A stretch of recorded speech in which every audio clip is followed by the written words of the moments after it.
I wanted to have my own web series, so here it is. Every December 25th, I cannot help but feeling miffed. On Christmas it sucks to be a Jew. There's never very much to do, so we all go out for Chinese food. Even if we are not in the mood, since it's the only open restaurant that day. But I dislike that cuisine, so I nonchalantly say, my favorite holiday is April Fool's Day. I get a kick out of pranking people, and I don't get to do it every day, unlike Jim. Every year right at midnight, I start texting or calling or IMing people to try to fool them in any way possible. Back when my friend Lauren had my spare key, I would call her at midnight and be like, Lauren, I'm knocked out, please come let me in. And she fell for it every time. Or I would IM Rori and be like, I hear rent is closing, which was very effective until it actually closed.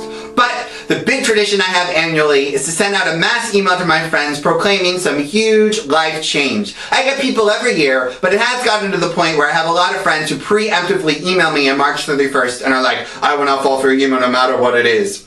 My poor friend Josh has fallen every single year, so this year he put in his iPhone calendar for April 1st, 2014, do not believe a word Seth says, because he knows I can be almost as deceitful as Percy and Amanda. The first email I sent was freshman year, when I sent an email to my friends saying that I had become a man and lost my virginity to a pre-frosh. Sadly, when I actually did lose my virginity, I sent another email to be like, it's true this time, guys, because I can be almost as inappropriate as Vince Masuka. A few years after that, I sent an email saying I was dropping out of MIT, which a lot of people believed because it was such a tough, stressful environment. At least I hope that's why they believed it, and not because they thought I was as dumb as Andy Dwyer. When I moved to the city, I sent an email saying that I had been evicted because of a fight I had with my downstairs neighbor. In truth, he was pretty crazy and once was so mad at me that he went up to the roof and stuck a pushpin into my cable wire, thereby making the signal all wonky. Who knows, it could actually do that. Oh, it was worse than living by Newman. This year, I put in my status that I had an extra comp to the Book of Mormon and received 100 responses within 5 minutes, as if they ever comped that show. Hello! Finally, every year since high school, I have carried along with me this antique, delicious after-dinner mince can.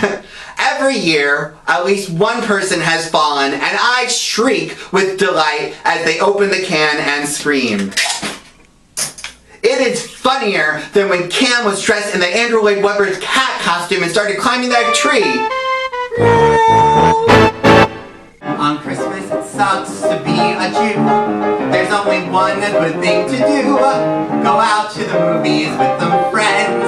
And as soon as the first film ends, you can sneak into another view for free.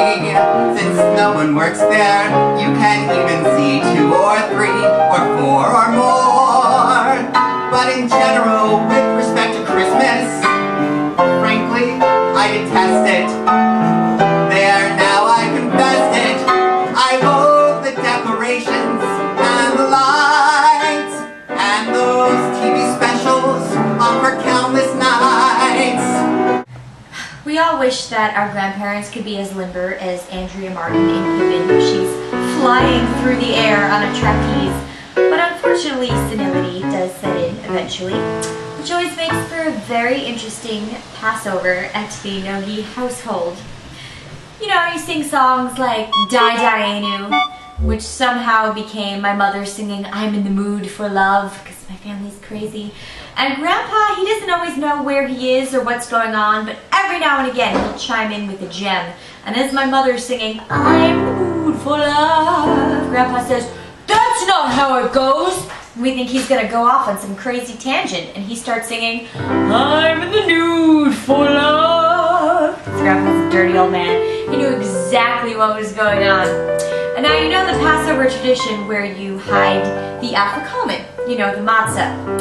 Well, that didn't exactly turn out as planned. The matzah was fine, you know, hidden amongst the pillows, but Jaden, my little sister, she was missing her flip-flop. She wanted to go outside and let in Elijah, and she could not find her other flip-flop anywhere. We're looking under the table, we're looking in all of the rooms. Grandpa gets up, he starts helping. We're on all fours, lifting up tablecloths. I mean, the whole downstairs of the house is ransacked. And finally, Grandpa says, "What are you looking for?" And Jaden says, "My flip-flop." And Grandpa reaches into his pants and goes, "You mean this?" I think he had put it in there as a joke at some point and then forgot that it was in there. It was hilarious. We had to wash off the flip-flop, before we gave it back to Jaden. And then, by the end of the evening, the afikoman was found and dessert had been eaten and all the prayers had been said. Jaden said, "Well, where's my cell phone?" We knew exactly where to look. And let's just say Jaden, at 14 years old, is very popular with the calls and the text messages. Let's just say Grandpa got a little thrill. Oh, and how I am a whore going into any store. All that holiday music makes me gag. Yes, it's a major drag on Christmas when you're a Jew, ignoring all that shit till it's through. Oh, how on the 26th I sigh, knowing that another has passed by. I'm exceedingly jolly, don't you see, when they finally take down the holly and trash the tree.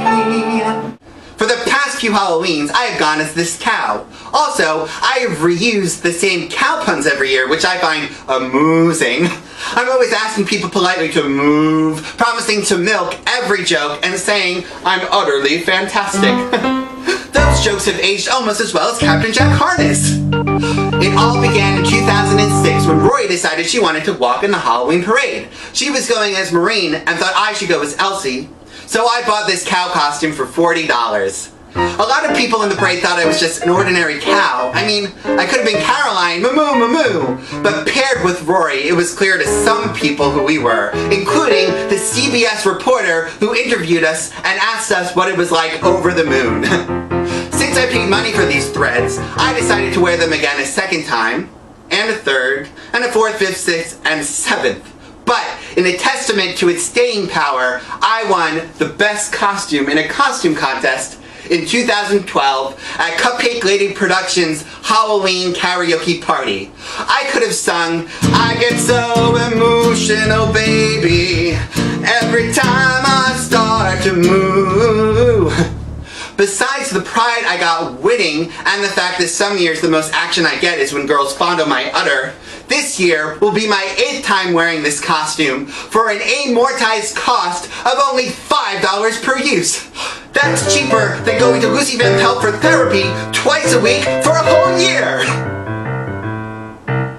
So, on behalf of all Jews and Muslims, Hindus and Buddhists everywhere, have a great Christmas if you care, but stop rubbing in my face all over the place. I don't care if it's taboo, it's my view and my decree on Christmas. It sucks to be a non-celebrating, Christmas-hating Jew.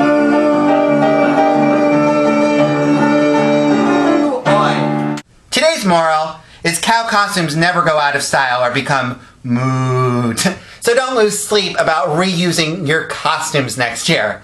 And that's the topic of next time, losing sleep or insomnia. See you then on Everyday a Little Seth. I wanted to have my own web